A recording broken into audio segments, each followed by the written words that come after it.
Good morning, all of you. This is Vikas. Today, we expect a gap up opening, and we saw that last few trading session in selling pressure in Nifty. So we expect some bounce back into this session. Next immediate resistance place around 17,770. If Nifty managed to sustain that level, then we expect further rally towards 17,850, 17,800, 890 upside, and then 18,000 next immediate resistance for Nifty.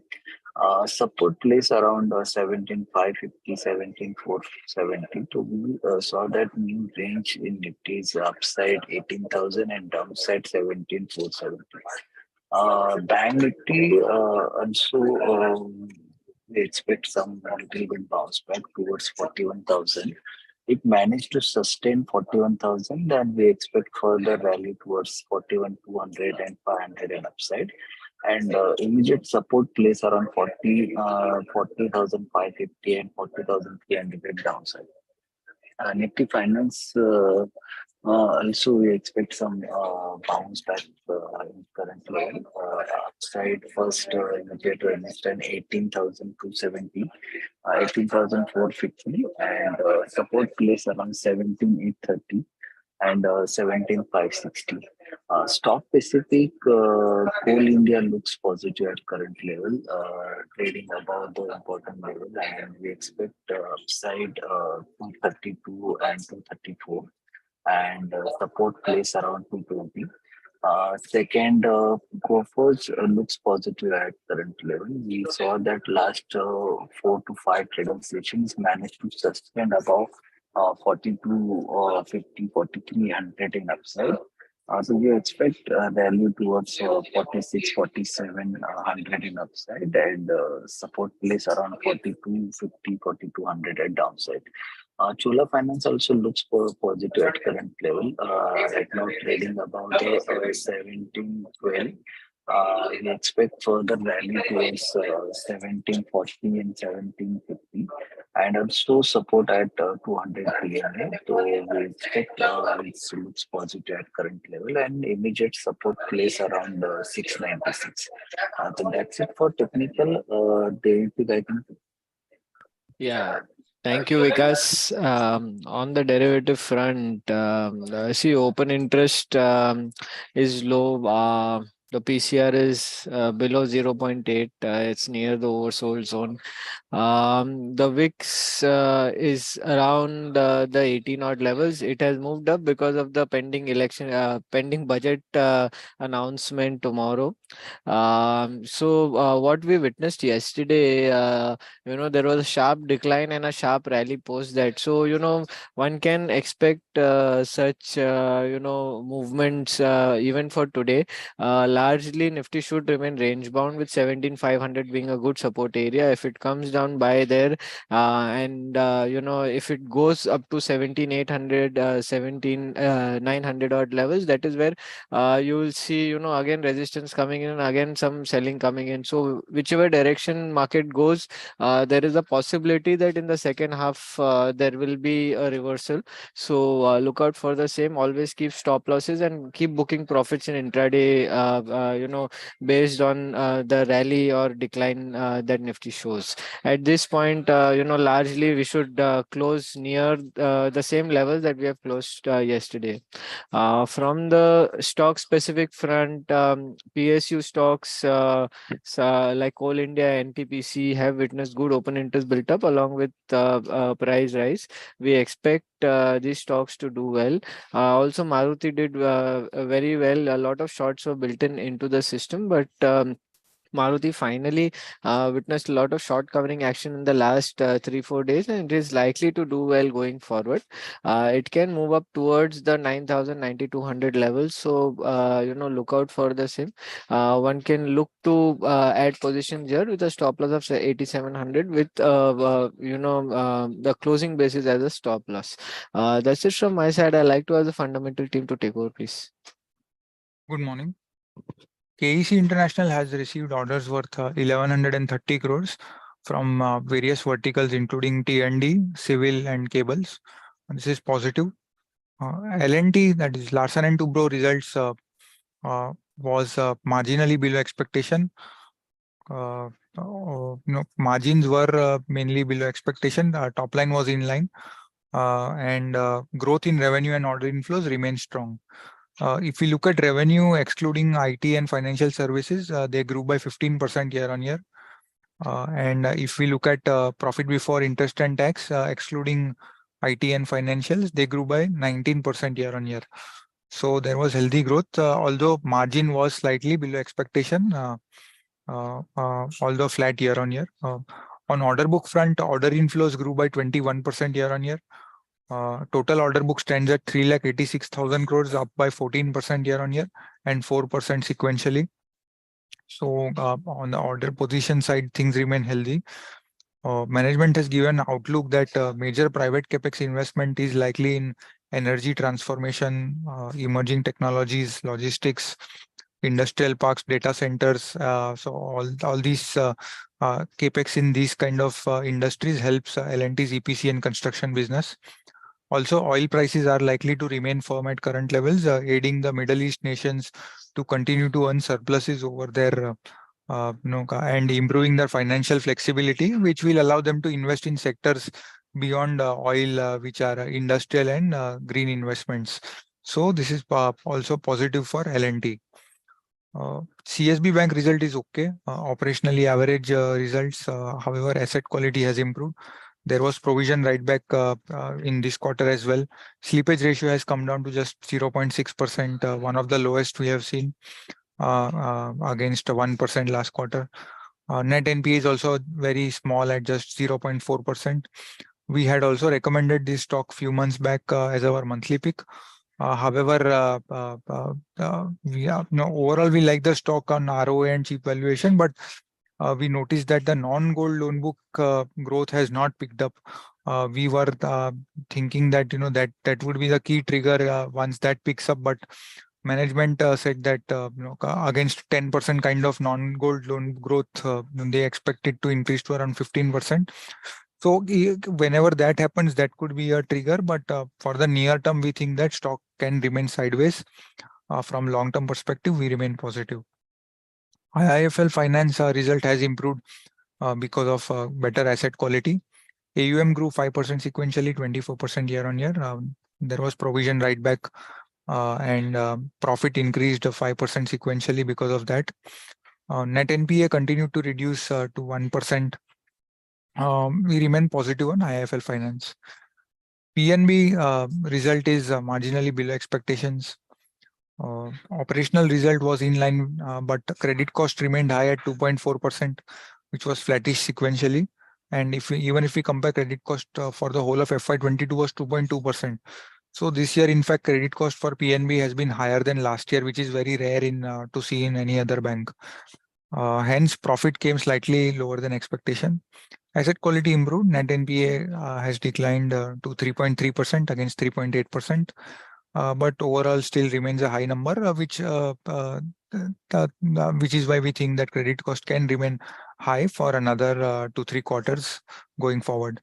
ROA is also one of the lowest in the sector at just 0.2%, and has been stuck at this level for many quarters. So we are neutral on PNB.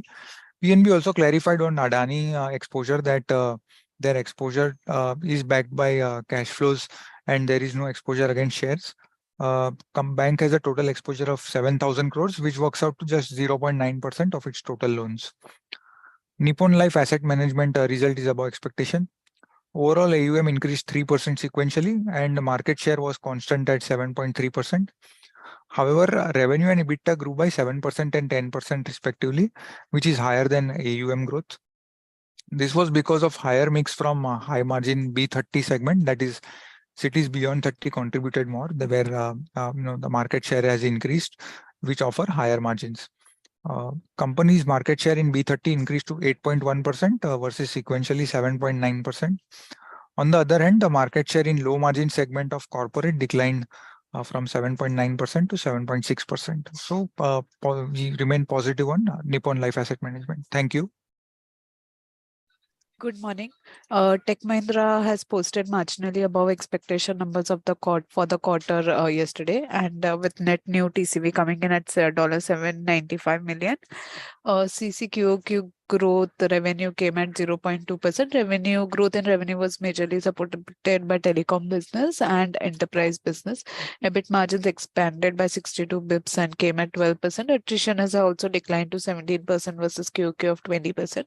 Management indicates on demand front, although the pipeline is strong, people are taking more time to close transactions. On the long term, management indicates of improving margins with different levers like lower subcontracting costs, increase in offshore mix, shutting non-profitable business and higher volume. However, there was no guidance as such given. Stock is trading at a P of 14.9 times FY23 EPS. Outlook is neutral. Thank you. Yeah, good morning. Indian Metal and Ferroalloys reported declining set of numbers.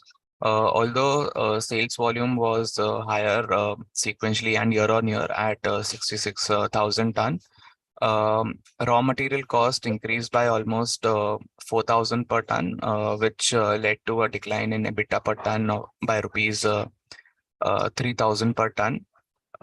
Margins have also contracted by more than 200 basis points sequentially.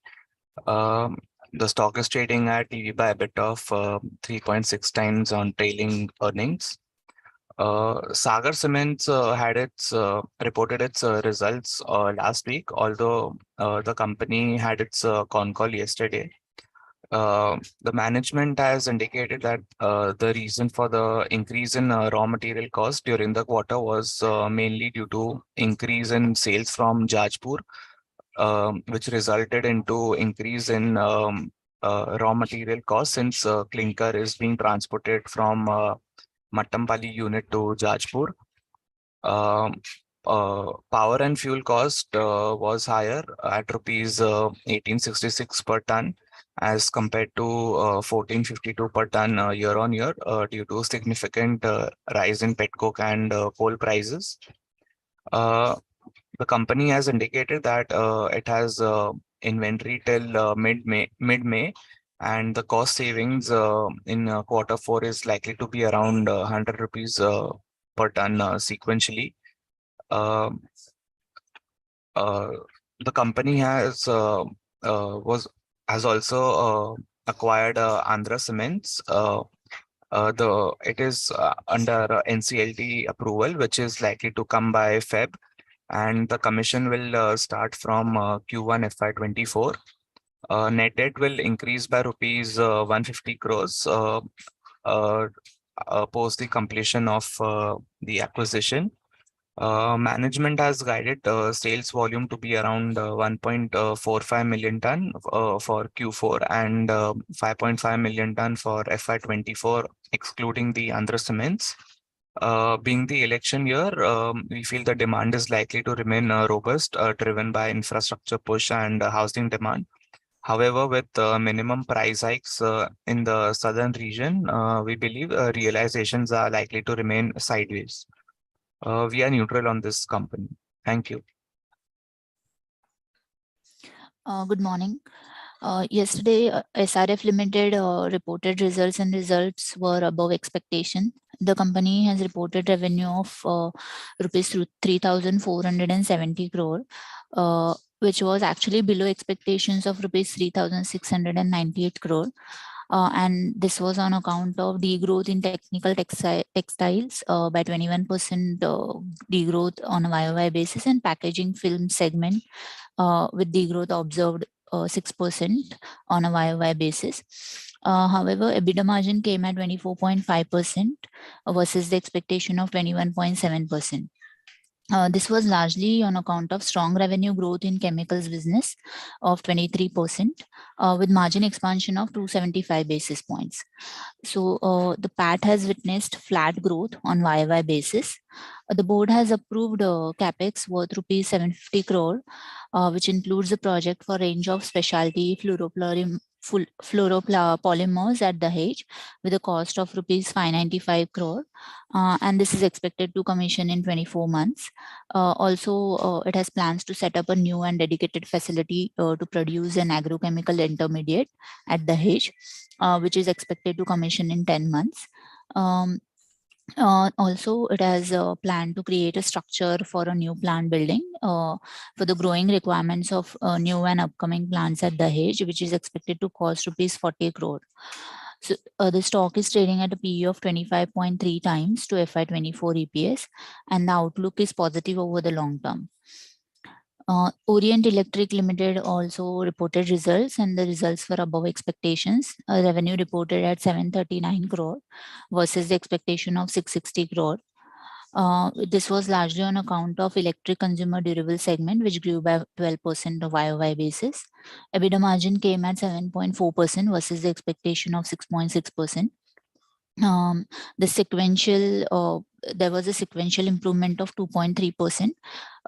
Sequential improvement from 2.3% to 7.4%. This was led by improvement in gross margins and operating leverage. However, the margins contracted on YOY basis due to increased investment in growth that led to elevated costs. The stock is trading at a PE of 33.5 times to FY24 EPS, and currently we are neutral on the stock. The ADA Foods Limited result was improved. The revenue reported at 123 crore versus 117 crore on a YY basis.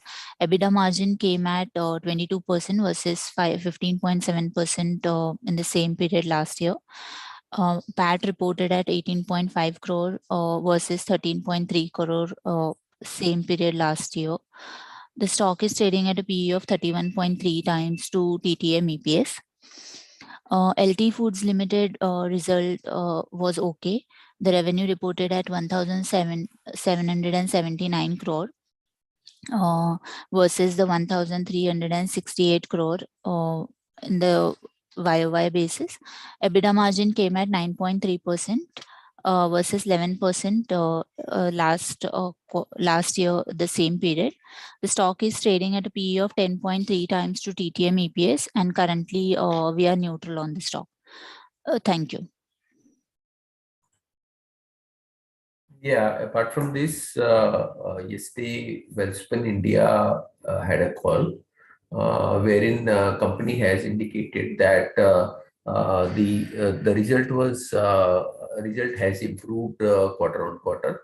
Last quarter was the worst quarter for Welspun India. And going forward from here also, the results are likely to show further improvement in coming quarter. Last quarter, the sales was subdued as expected indicated by the management earlier. This is mainly because of the demand from the international market, that is US and UK. Retailers are reducing their inventory, and this process can still continue for another 1 or 2 quarters, which will keep the sales at a lower level. But apart from that, the cost part is showing some improvement, wherein the cotton prices has come off, which were at around 83,000 in last year, that is September quarter, that is second quarter. Now they are running somewhere around 62,000. So the cost has come down. Apart from that, even the freight cost has also come down. The per container cost to US was around 9,000 in second quarter, which has come down to around 5,000 in this quarter, and current rates are around 3,500. So some cost benefits are coming for the company, and this will improve their margins in the coming quarter. So result-wise, outlook seems positive for the Welspun India. But if we talk about the valuations has a limited scope in the near term. It is somewhere trading at around 12 times FY24 earning, which is more of the target multiples are around anywhere between 11 to 30. Apart from that, Aarti Drug also came up with so the outlook for Welspun is neutral. Aarti Drug also had a call yesterday, and the outlook seems positive for Aarti Drug as well. In the last quarter, the results were subdued mainly because of company had to face inventory write down of around 6 crore rupees, which was mainly because API prices has come off and raw material prices has come off. Both were declining, and that such company was holding some high cost inventory, which they have to write it down. Now the prices has come off a bit more in January month, so they may have some marginal inventory write-off even in Q1 as well. But overall seems like now the prices going forward from here are stabilizing for API and also the raw material, which will have a positive impact on the demand side also, and also the margins is likely to improve from the next quarter. Currently, they are doing somewhere around 10% EBITDA margins, whereas their normalized EBITDA margin is around 15%. So if you consider FY24 earning, they are trading somewhere at around 13 times, which we feel is attractive. The stock in the past average has traded somewhere at around 15 to 17 times. So outlook for Aarti Drugs looks positive from here. Some small update on sugar industry. Sugar, we are seeing weaker result in this quarter because of the last year same quarter was very good, wherein sugar company had a very low cost inventory of sugar, which they sold at a higher prices. But this year the sugar cost is higher, inventory is higher, and the selling price is also stable. So the margin in the sugar division is coming off. And apart from that, if we talk about the international sugar prices are moving up only and are at a new high of 5-year high they are trading. So Indian sugar production, which was expected at around 36.5 million ton, X of diversion for ethanol. And now the indications are that there is some damage to the cane crop and yield in Maharashtra and Karnataka, and the production will be down by around 1 million ton. So the surplus will be somewhere at around 7.5 million ton, which and government has allowed 6 million ton export right now, and there is a scope for 1.5 million more export, which government may allow. But the government will be cautious and will see only if towards the end of these sugar seasons when they are comfortable that the sugar production is there. So 6 million out of 6 million ton which government has allowed, domestic sugar companies has already contracted 5.5 million ton. So the remaining to be contracted are limited, so may not be able to gain from these high prices of the sugar in near term. But whenever the government allowed another 1.5 million ton, then these price can be used for export. So overall, in near term, since though the sugar prices are moving up, won't be able to gain any great thing from the international sugar prices, as there is a limited quota for export, and current results are coming weaker year on year. So once this all result comes, then there could be some possibility that the next quarter result are likely to show good improvement. Sugar stock can move thereafter. Now request commodity team to take up from here. Yeah, thank you, sir. Good morning, everyone. Today we might witness the continued momentum. Prices and commodities should witness profit taking, and we recommend to sell gold around 57,150 to 57,200, and will maintain a stop loss of 57,450. On lower end, 56,800 seems to be a support area where prices are expected to test. Silver, we have seen consolidation from 69,000 to 68,000, so prices are trading in a range, though one can sell around 68,700 and maintain a stop loss of 69,300. Crude oil prices are drifting down, and it might test 6,300 on lower end. So there could be a pullback from 6,300.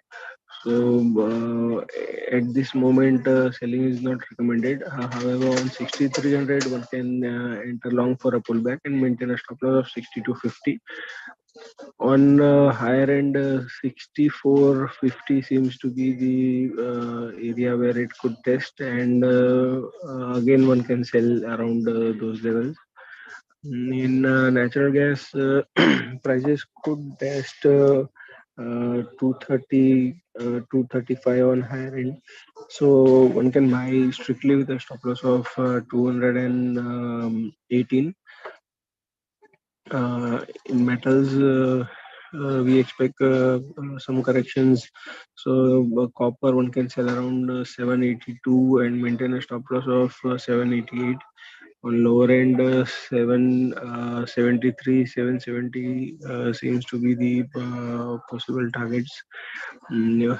Zinc, there should be some consolidation from 297 to 301. There could be some pullback. So if for a trading purpose, one can buy with a stop loss of 287, sorry, 297, and again sell at 301 levels and maintain a stop loss of 303.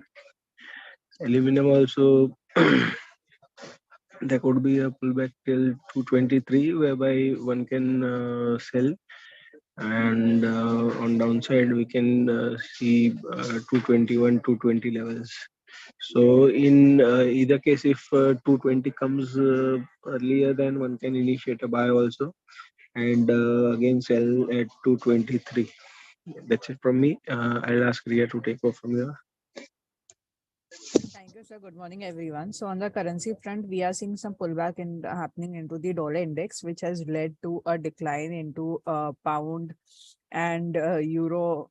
And thus, we are seeing some pullback happening into the domestic pair as well. Euro INR has opened with a gap down at around 88.90 and is trading at around the range of 88.75.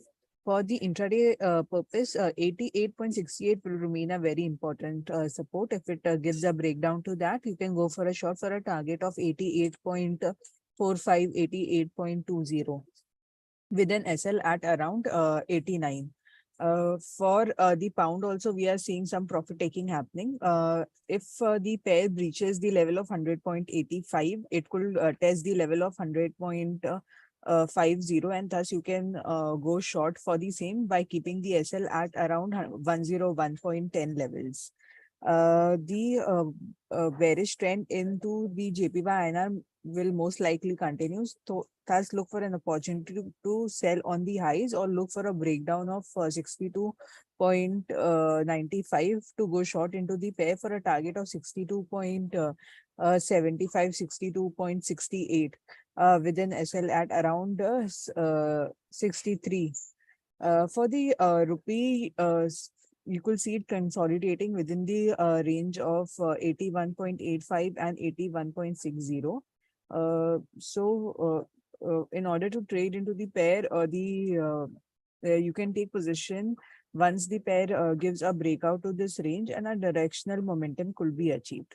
So that's all on the currency front. Thank you.